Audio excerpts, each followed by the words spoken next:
E aí, meu amigo, minha amiga, seja muito bem-vindo a mais um Papo de Sacristia. Meu nome é Marcos e com os meus amigos Pedro, Davi, com a nossa amiga Camila e com o nosso padre Samuel, estamos aqui para partilhar a vida com você. Tá chegando aquela época em que você tem que ficar 40 dias comendo peixe e ovo. A famosa quaresma. Tem um significado católico, mas vocês acham que esses jejuns eles incomodam às vezes? Você fica 40 dias ali comendo peixe tem que incomodar, né? Tem que incomodar. A intenção é essa mesmo, né? Mas pode começar falando. E dizer só isso mesmo. Não, eu só queria dizer que incomoda. Que se não incomoda, você não vira... faz sentido, né? É pra ser desconfortável. Mas, ao mesmo tempo, também vale a provocação, né? Quer dizer, como é que funciona isso? O que escolher? Qual o objetivo? Tem gente que faz aquilo mais por obrigação do que por entender o significado. Eu tenho conhecidos assim que confessam, não, porque pra mim já não é nem tanto problema ficar sem comer carne, eu fico, pra minha família fica. Então já perdeu o sentido da penitência. Porque já não é problema mais, tem que ser. Pô, acho que o grande mal da nossa era é que nós perdemos a dimensão de elementos da fé.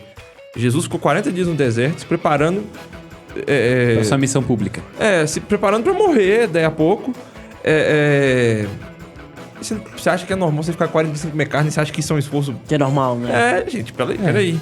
Estoca. Tem que ter um sentido de fato de despojamento, um sentido de reflexão. Esse é o grande objetivo da quaresma, é uma pausa. Eu gosto de uma frase do São Francisco de Sales, que ele diz, olha, a quaresma é o outono da vida espiritual.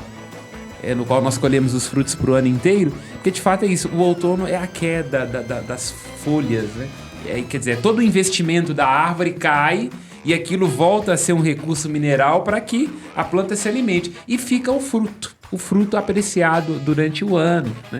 Então acho que a quaresma tem essa dimensão. E toda alegria ela é um tanto quanto maior se ela vem depois de um período de grande desgraça, né? Porque toda alegria, não diria desgraça, mas toda alegria... Não, desgraça eu falo da ausência da graça mesmo. Não tô falando só da desgraça da fatalidade. Porque na verdade, para perceber a alegria precisa falta.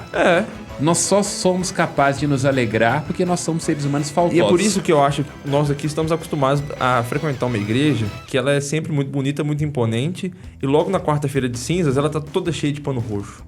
Então a quaresma, ela é muito mais... Ela é também muito visual. E ela é sinestésica, ela mexe com a visão, com o paladar, com o olfato. O cheiro do manjericão, que é muito presente, né? Ela é sinestésica. A ausência da carne. Então, o sábado de aleluia, ele tem também essa alegria da contemplação, que eu falo que é uma alegria muito maior, porque faz falta você ver as imagens, ver o altar bonito, ver o altar ornado com as velas. Logo no sábado de aleluia, os panos roxos foram retirados, né? Então a igreja tá bonita de novo, já tá com outra cara. Então eu acho que é muito disso também, da alegria do Cristo ressuscitado. E qual que é a intenção de cobrir tudo com pano roxo? Exatamente, acho que é a pedagogia, né? É de uma ideia de uma penitência do óleo, né? Porque, dos olhos. O que eu quero dizer com isso? É porque nós naturalmente somos, vamos usar uma expressão hoje, que ainda é mais presente, uma cultura do espetáculo. Então, ver, postar, exibir. E a quaresma está dizendo, olha, vamos nos ater ao que mais importa? A sobriedade, né? Exibir um pouco menos. Então, os franciscanos eram até mais severos com isso, né? Eles faziam uma procissão na quarta-feira de cinzas, tirando todas as imagens da igreja e guardando as imagens. A ideia imagem de mão de obra, né? Com certeza. É porque já é o começo da penitência.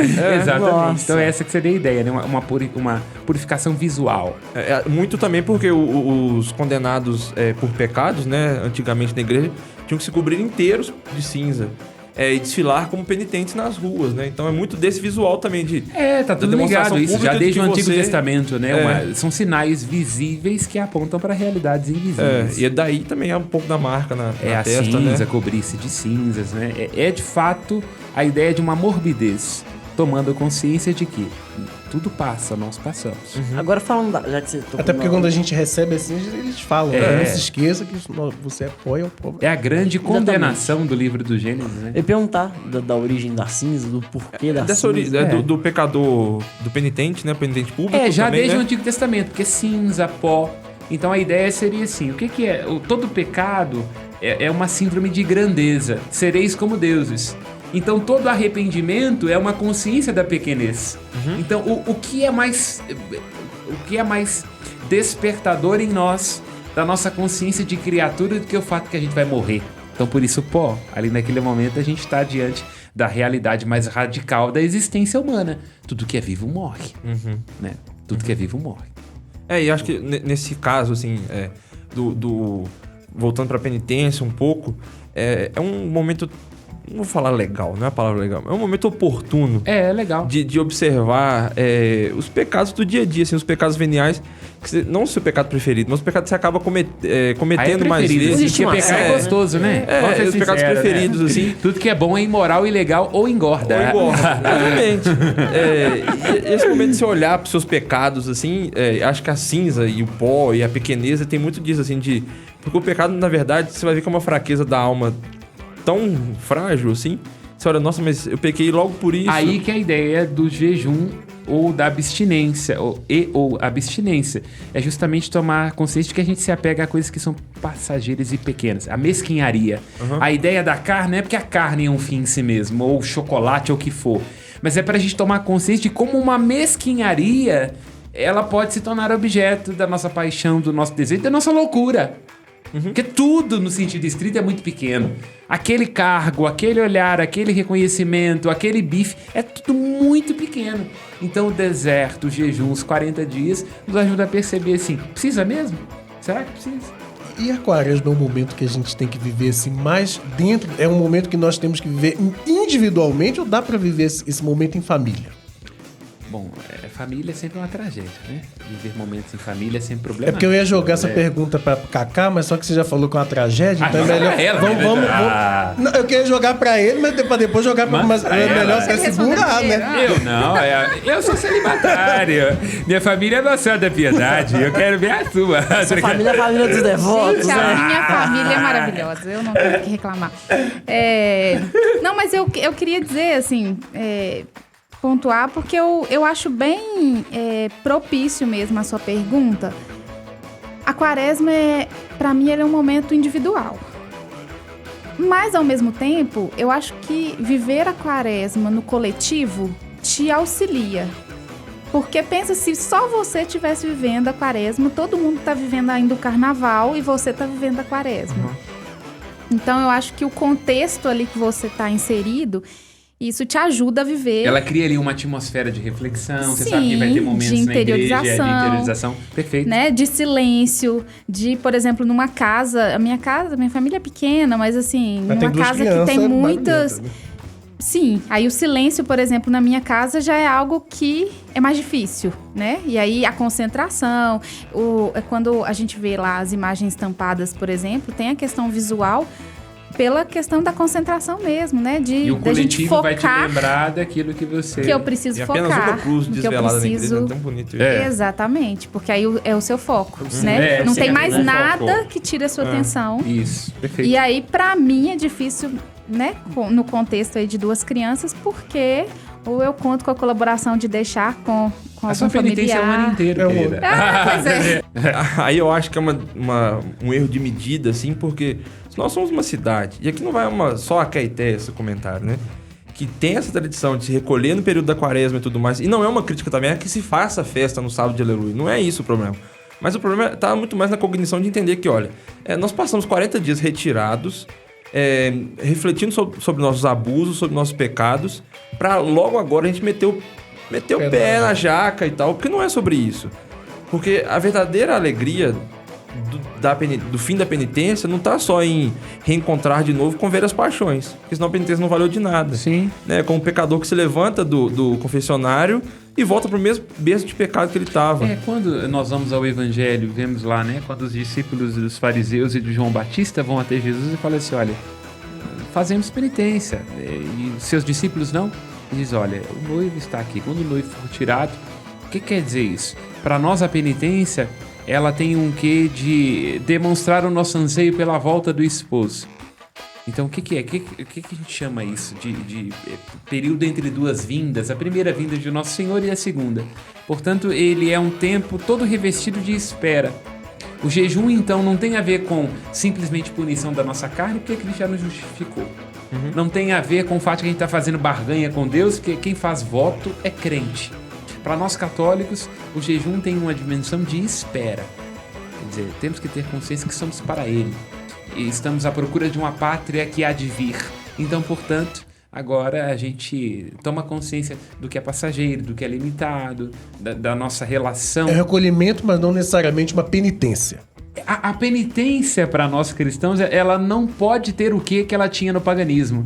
Ainda não é só sobre se penalizar. Isso. Não é só sobre se penalizar. Porque Cristo já pagou a dívida. Isso tem que ficar muito importante na cabeça das pessoas. Já houve momentos em que o cristianismo, o exercício da fé cristã católica, parece ter se esquecido disso. Nós não rezamos a um Deus que bebe sangue. Não há nada que nós possamos fazer que vá agradar a Deus, a não ser a fé. Pô, como é que a gente agrada a Deus através da fé? Recebendo aquilo que já é dom. Então nós já fomos salvos.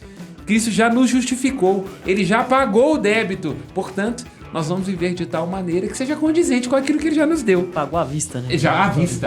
Essa que é a ideia. Então tem gente que faz penitência por eu vou fazer uma penitência aqui, quem sabe eu ganho alguma coisa, né? Ih, meu querido, isso é mentalidade pagã. É até aqueles caras, Quem faz voto é crente. É exatamente aquela promessa, tipo assim, não, pra eu conseguir, sei lá, um emprego melhor, eu vou ficar 1 ano sem tomar Coca-Cola. Entendeu? Isso. Talvez, assim, valha como uma reflexão de você parar pra pensar de... será que a sua fé é tão fraca que você precisa oferecer um sacrifício da Coca-Cola? E isso é um problema. Mas bem pra saúde vai fazer, né? Bem pra saúde, pelo menos isso. Não é o inócuo de tudo. É lógico que... Mas é uma barganha, parece uma barganha. É ele mesmo barganha com isso. E, tipo assim, lógico que o tipo assim, eu sei que exercício- beber tanta Coca-Cola faz mal, então vou aproveitar isso que eu faço de mal e jogar aqui. Parece que é uma É barganha por isso com que ele mesmo. o jejum, ou melhor dizendo, né, a abstinência, não pode ser de coisas ilícitas. Aquilo que por si só já é ilícito não pode ser tema de abstinência. Tipo assim, eu vou fazer abstinência de não usar cocaína. Porra. Já não era pra você estar usando. Já não era pra estar usando, entendeu? Você vai fazer de uma coisa que é lícita e boa. Ou vou fazer abstinência de falar mal dos outros. Não querendo criar aqui problema com quem usa, com quem comercializa, Não, é lógico que não. De forma alguma. De maneira nenhuma. Porque tem muita gente que tá no Senado. Então, aí agora. deputado. É deputado. Entendeu? Não pode fazer abstinência disso. Abstinência de uma coisa boa. Essa que é a ideia. Agora, já que a gente falou de abstinência, vamos falar então do tripé aí da quaresma. Jejum, oração e penitência. A gente pode discutir um pouco isso, até ficar mais claro também, né? A gente tava falando o que é penitência de fato. Eu queria saber como é que uma mãe consegue se sustentar nesse tripé. Jejum, oração e quaresma. Consegue? Nossa, não pergunta não. Consegue? Eu, assim... o jejum, eu acho que vai muito de encontro ao que a gente tá falando, né, o que vocês falaram aí agora, porque eu passei a pensar mais, né? Essa abstinência, assim, o que eu vou fazer e refletir. Não é só fazer por fazer, porque durante muito tempo eu fiz por fazer. É um momento que a igreja pede, né? A gente tem às vezes esse entendimento de que a igreja pede... Pra não cair no colo do capeta, né? Porque senão vai que morremos agora, né? E aí, inclusive durante um tempo eu me penalizei muito, assim, porque meu esposo, por exemplo, fazia o jejum lá de ficar o dia inteiro na sexta-feira da paixão sem comer, sem se alimentar. E não é uma crítica, assim, mas eu sempre tive problema de estômago. E aí eu não posso ficar mais de 3 horas sem me alimentar, né? Eu fiz uma pausa aqui Foi uma descoberta que eu fiz também sobre mim. Já houve momentos em que eu ficava mais tempo sem comer. E isso acaba com o meu regulamento intestinal. Acaba de, tipo assim... Acabar, de destruir. Eu também já não faço tempo, vira um problema. Mas aí você acha que você ficava, tipo assim, você eu me sentia penalizava, culpada? sim, por Você não comia, dar conta de fazer. E ainda mais por estar, por exemplo, ele levantou, não tomou o café da manhã, e aí eu tomar o café da manhã na frente dele era algo que... Tipo assim, além do não estou fazendo, eu tô Amor, tentando. não era de propósito. Mais ou menos também, de vez. assim, Coisa gostosa que eu tô Que comendo pena aqui. que não pode comer agora. Pra aumentar ainda a penitência, né? Não, mas e assim, eu meio que me culpava por isso, até ter um entendimento maior. E aí, assim, esse tripé, hoje eu consigo perceber, assim, que às vezes eu sei que eu sou muito limitada e aí a maternidade intensificou ainda mais isso. Não quero culpabilizar a maternidade, mas eu tenho tentado o equilíbrio. Então, se eu tô falhando em um aí, tem o outro que eu tenho tentado intensificar para conseguir me manter aí, sabe? A caridade também, durante o meu processo de curso, né? Eu sou formada em serviço social e aí eu tive alguns embates, inclusive com a minha fé. Porque a minha profissão, ela é, assim, apesar do contexto histórico, mas hoje, assim, eu tento desvincular. E aí... É porque a sociologia, de alguma forma, ela introduz o elemento profundamente histórico, profundamente concreto dentro do debate da sociedade. Sim. Né? E isso pode entrar em rota de colisão com algumas perspectivas da Fé. Não tem como eu não pensar em como surgiu, né? Faz parte do contexto. Quer dizer, ela vai naturalizar o surgimento de práticas, de organizações eclesiais, né? O padre vai dizer sociedade de Deus, você vai dizer, opa, e também do capital. Exatamente. Na verdade, não vou entrar nesse... Pode entrar, não tem problema não. Polêmica, pode, por favor. Deixa que a defesa da fé eu Quem faço. trabalha com serviço social, você está dizendo então que tem uma outra ótica sobre o que é a caridade. Então, sobre o que essa caridade praticada exerce. Não sobre a caridade em si. Assistencialismo. O assistencialismo, as práticas que eram, inclusive, fundaram, né? Mas que hoje a gente trabalha numa outra perspectiva, né? De garantia de direito, de cidadania, tá de igualdade. De alguma forma, assim, olha, isso... é muito bonito quando surgiu, por exemplo, e eu quero registrar isso, é lógico que nós entendemos. As Santas Casas de Misericórdia, os orfanatos, foram expressões belíssimas de cuidado com as pessoas e que, inclusive, ajudaram, esse é um grande presente da fé cristã, o paganismo a amadurecer nessa consciência. De que não é o fato de uma pessoa ser órfã ou viúva que ela tem que estar desamparada. Só que ao mesmo tempo que você está querendo dizer, olha, em alguns momentos isso acabou se tornando um instrumento de manutenção. Então, quer dizer, aquele lugar daquela pessoa ali quietinha no canto dela, sem que ela se pergunte, mas e aí, eu tô aqui por quê? Para citar Dom Helder Câmara, para finalizar, quando ele fala, olha, dou de comer aos pobres, me chamam santo. Eu pergunto por que os pobres têm fome. Me chamam de comunista. Então, nessa dizendo, talvez seja questionar. Tipo assim, algo entre assim, não é só o exercício de caridade na quaresma, né? A gente precisa de quebrar um paradigma de ir além dos 40 dias, Exatamente. Né? E também ir às causas da pobreza. Exatamente. O que causa a pobreza? E pode, inclusive, ter vínculo com a religião, não vamos ser sinceros, né? Mas, se tivesse alguns anos atrás, te colocaria numa fogueira, mas a Inquisição virou Santa Sé, então eu não posso fazer isso mais. Mas, então, assim, eu tive essa dualidade, assim, de até que ponto que... Aí, conflito pessoal mesmo, né? Da minha formação hoje, de alguém falar assim, que menina bondosa. Eu não sou bondosa. Eu sou assistente social e eu tô na garantia e na defesa de direitos. Exatamente. Mas também não dá pra desvincular. Mas a própria profissão já é uma quebra de paradigmas, né? Porque foi toda uma construção, né? Por isso que eu disse que pra questionar, não dá pra... não dá como pra é que você fez a síntese disso? Quer dizer, o seu ser é cristã e acreditar na igreja, a igreja como comunidade dos seguidores de Jesus Cristo, santa, católica, apostólica, una e por aí vai. E o seu sociólogo, questionador, alguém que entende que nós somos sujeitos de direitos e de que a sociedade se transforma. E aí, como é que você fez essa síntese? Então, não consegui ainda fechar uma síntese, mas é uma luta constante. Interior, inclusive na minha prática no dia a dia. E é muito maduro você dizer isso. Para não interferir no meu trabalho. Mas que eu consigo também ter um olhar diferenciado para as práticas durante o período, por exemplo, da quaresma, em que a caridade, não a igreja, mas as pessoas, né, que utilizam disso para menosprezar, porque... vou dar um exemplo de uma família que buscou o serviço público, uma família que chegou na cidade e precisava de atendimento e não tinha muitos benefícios a serem ofertados para aquela família e a gente se sensibilizou e se mobilizou, mas não enquanto profissional, enquanto pessoa mesmo, para que pudéssemos ofertar um mínimo ali. E com isso eu comecei a ser acionada por algumas pessoas para receber doações. Eu tô com uma coisa aqui que eu ia inclusive jogar fora, mas agora que vocês estão pedindo doação, eu vou doar para essa família. E eu, não quero. Não quer por quê? Tipo não assim, o quero lixo da minha casa tá atrapalhando, então eu vou mandar pra você, não serve pra pro outro. Exatamente. E aí, mas você tá escolhendo então doação? Você tá escolhendo. Caridade a gente não escolhe, a gente faz.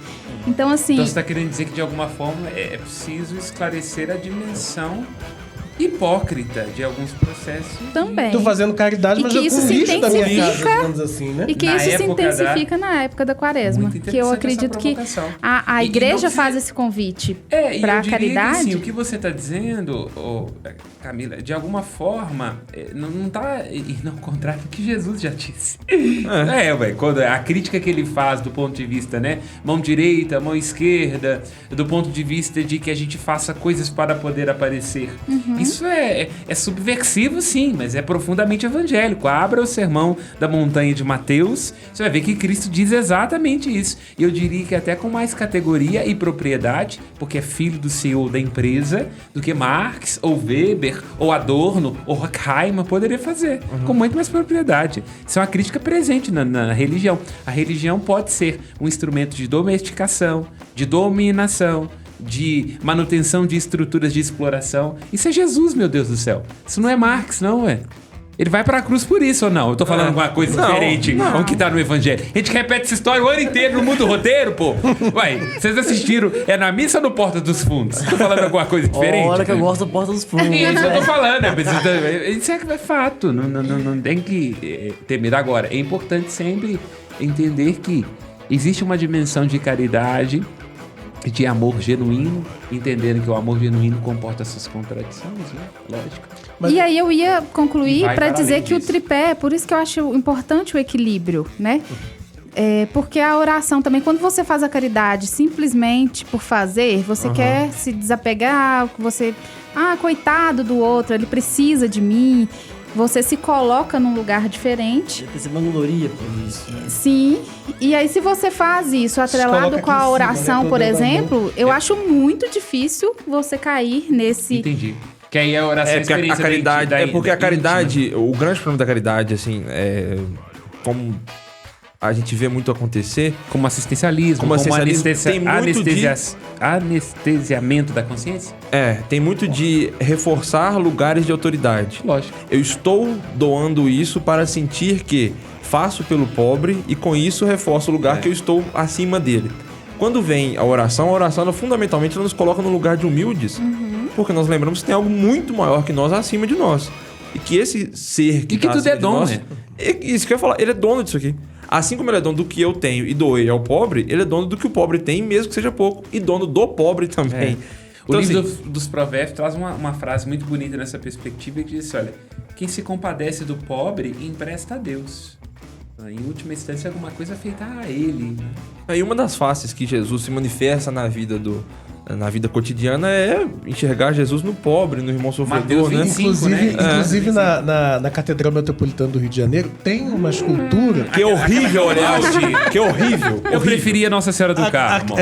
Eu tem preferia uma a antiga Catedral Sé, Antiga antiga Sé. Sé. Tem uma escultura que é assim, que é um banco de praça e tem um morador de rua. A escultura é essa, né? Um morador de rua, ele tá todo enrolado no cobertor, mas os pés têm as chagas de Cristo, que é justamente pra gente olhar e se envergonhar de não ver Cristo no pobre. Estive preso. Mateus 25. É o tema do julgamento final. E essa escultura Julgamento foi final não vai ser sobre inspirado- carnaval, vai ser sobre se nós temos de comer. Essa escultura foi inspirada em uma escultura que eu agora não vou saber aonde que tá essa No escultura. Vaticano. É o Vaticano. Foi um presente ao Papa Francisco. Foi inspirada numa E tem escultura. uma outra escultura, assim, que eu não sei exatamente aonde que é, não sei se é nos Estados Unidos, eu acho pouco provável que seja, mas não sei. Parece Europa. Não, eu acho que é lá É uma também. escultura que é também um morador de rua, que ele tá todo coberto, assim, com a mão estendida e a mão tem Uma chaga. uma chaga. Eu não sei exatamente onde que tá essa Eu acho Agora, que a eu quaresma, queria- acho que é esse exercício também, assim, de enxergar na figura do Jesus. Quando a gente fala que Jesus é perfeito Deus, perfeito homem, nós estamos dizendo também que Jesus é um homem. Se ele é um perfeito homem, ele é um homem. Então ele é um homem que homem foi... dos fudidos, vamos ser homem sinceros. dos Porque fudidos. Galileu, da periferia... Andava com prostitutos. Os discípulos eram reconhecidos porque falavam errado. Aham. Por que é que Pedro é denunciado lá na casa de Caifás? O jeito caipira de falar da Galileia denunciou. Deve ser amigo de Jesus, olha como é que fala esse português errado. Então Jesus vai pro deserto e Jesus tá no deserto 40 dias e tal. Então assim, mostra essa dimensão humana também de um homem que se retira de todas as suas vaidades, se retira de tudo que é próprio de uma humanidade para se recolher, se enxergar novamente, ser tentado E muito disso é um reflexo que tem que acontecer em nós, né? Somos tentados, somos pecadores, não como Jesus, obviamente, mas, além de tudo, somos homens, somos humanamente constituídos, e a Quaresma ela tem que nos mostrar isso, né? O lembrar que somos pó, lembra também que somos seres humanos. Agora eu queria, nessa perspectiva, fazer uma intervenção sobre 2 aspectos. Primeiro, quando você traz essa abordagem da sociologia, ela é bacana, que me lembra muito de Nietzsche. Um dos motivos pelos quais Nietzsche tem muita dificuldade com a fé cristã é porque ele fala que a fé cristã se presta a um serviço de domesticação. Nessa perspectiva. Como assim, de domesticação? O que ele quer dizer com isso? É porque não se vai às causas e alimenta determinados tipos de ressentimento e onde não se trabalha propriamente a afirmação da vida. A vida que quer se expandir, do direito e por aí vai. Quer dizer, não estou concordando com Nietzsche. Estou querendo dizer que vale a pergunta dele. E também sobre a perspectiva budista. Por quê? Os budistas têm muita dificuldade de entender a nossa noção de misericórdia. Porque misericórdia pressupõe isso. Eu estou dando. O budismo tem a ideia da compaixão, que é a ideia do lado. No fundo, eu acredito que quando o Cristo se torna homem, o que ele traz é essa ideia de uma compaixão, mas é preciso fazer a correção histórica, porque em muitos momentos nós fazemos esse exercício de nós... A misericórdia te exige isso, né? Classe média, entendeu? Defensor da vida, eu vou dar para você. Porque misericórdia te coloca em cima. Então, quer dizer, tem uma problematização que ela é muito importante. E que não quer uma mudança para que haja... Por 2 motivos. Porque eu não quero a empregada voando no mesmo avião que eu, aí batendo na direita, mas também porque eu quero alguém para votar em mim por conta desse programa social que eu faço, bater na esquerda, entendeu? É por isso que é importante. Esta ideia da domesticação do sujeito, inclusive tendo como pressuposto a caridade, o monopólio das virtudes, tem que bater na esquerda e na direita. Vamos ser sinceros, colocando aqui, como diz o pau na mesa. Tanto a esquerda como a direita... Se valem desse lugar, se valem desse exercício, né? Deste lugar. Do sofredor, do pobre, que depende da minha caridade. Que rende voto. Né? Ou que me dá voto. Rende tem voto. Que me incomoda. Rende voto, mas me incomoda. É lógico, né? Porque uma coisa é defender a vida no útero da pobre. Outra coisa é quando bate o filho não abortado no seu carro, te pedindo de comer. E daí que nasce o problema Vamos também ser sincero? Quando a Camila fala de que eu já ia julgar isso no lixo, mas... nasce o problema também de doar o que é sobressalente. É lógico. Você tá doando uma coisa que não vai te incomodar a falta que aquilo te fará. Ou você tá despejando aqui, né? Assim, você vai doar agasalhos, você tava planejando doar 2, doe 3. Porque se um vai te fazer falta, sabe que vai suprir a falta que uma pessoa faz, mas você tem condições de comprar outro. Ou então... Você usa da viúva, né? Que deu a única coisa que ela tinha. Ou então uma outra exatamente. coisa, se pergunte também, olha, a empregada que tá trabalhando comigo aqui, ela tá recebendo aquilo que é justo? Exatamente. Ou empregado? Você faria o que ela faz recebendo o que ela recebe. Tá pagando o FGTS direito? O plano de carreira? Exatamente. Tá explorando? Acho que é uma boa maneira de começar uma quaresma. Acho que é uma boa maneira. São exercícios assim, cotidianos que, extrapolando o tempo da quaresma, fazem muito mais sentido para quando a quaresma chegar. Para não ser uma penitência hipócrita, né? Eu conheço um padre que uma vez sugeriu a penitência de sempre se levantar da mesa antes de se sentir satisfeito. Isso não quer dizer que você tem que comer rápido antes do cérebro entender que você está comendo, não. Coma sempre menos, mas coma pensando que tem pessoas que nem a oportunidade de comer até tentar ficar satisfeito estão tendo. E esse exercício tem que valer. Tem que despertar. O que você tá falando é isso, você tem que estar desperto. E é por isso que a CNBB traz esses temas, assim, justamente. Que apanha muito por isso, inclusive nas campanhas da fraternidade, né? Porque tem gente que fala assim, não, isso atrapalha a quaresma. É justamente isso, né? O debate sobre a fome. Entendi. Né? Tem justamente... Aí vem de encontro, né? Dá-lhe vós mesmo de comer, porque é muito interessante dessa passagem do Evangelho de Marcos, né? É lógico que ela não pode ser vista só do ponto da categoria sociológica. Ali eu estou falando de um milagre, uma realidade que diz respeito à fé. Mas é muito interessante quando Jesus, né, sente compaixão daqueles que têm fome, estão no deserto. Aí pergunta para os discípulos. Os discípulos falam assim: ué, despeça, manda aquele. Nós não temos aqui quantidade suficiente para comprar 800 quilos de pão. Que eles se virem. Aí que Cristo fala: dai-lhes vós de comer. Olha pra você ver. Aí você vai lá, o livro do Gênesis. Eu sou o guarda do meu irmão. Você tá com fome, você não teve direito porque não estudou, né? Não, Jesus diz, você que tem que dar. O dom é dele. Opa, até caiu. O dom é de Jesus. É lógico, ele que multiplica. Mas ele impõe aos discípulos que ele serviço, distribuam. a entrega. Ele sirva. Inclusive o CNR tem um grito de guerra que fala sobre isso. Grito de guerra. E eu acho Isso é uma guerrilha, o que é isso aí? É uma frase muito Você gostou, né? Che Guevara. guerrilha Eu tô do falando Araguaia. aqui de Guerrilha do Araguaia, né? É, Mas qual que é São a Félix frase? da Araguaia. Nos Dai brinde com pão essa a quem frase. tem fome. Eu quero dizer que eu não tenho nada a ver com Cuba. Pode falar agora. Senhor, dai pão a quem tem fome. E fome de justiça a quem tem pão, né? É. E isso é Evangelho de Mateus. Bem-aventurados que têm fome e sede de justiça, porque serão saciados. Então, para ser cristão de verdade, tem que ter fome e sede de justiça. Pode vestir sua renda, pode rezar o seu latim, pode ler Papa Bento, pode ler Tomás de Aquino, mas tem que ver alguém que não tem salários dignos e tem que se perguntar, quem é que causa isso? Porque senão não é cristão de verdade. Nosso fundador se preocupava com E isso. não adianta comprar terno Pierre Cardin pra ir na missa tridentina. E também tem isso, Né? né? Comprar as melhores alfaias, comprar tudo mais. Exatamente. Não me encaixa se eu costumo alugar os termos R$100 no máximo. Quando podemos, né? Amém? Amém. Amém. E você, gostou do nosso papo de sacristia?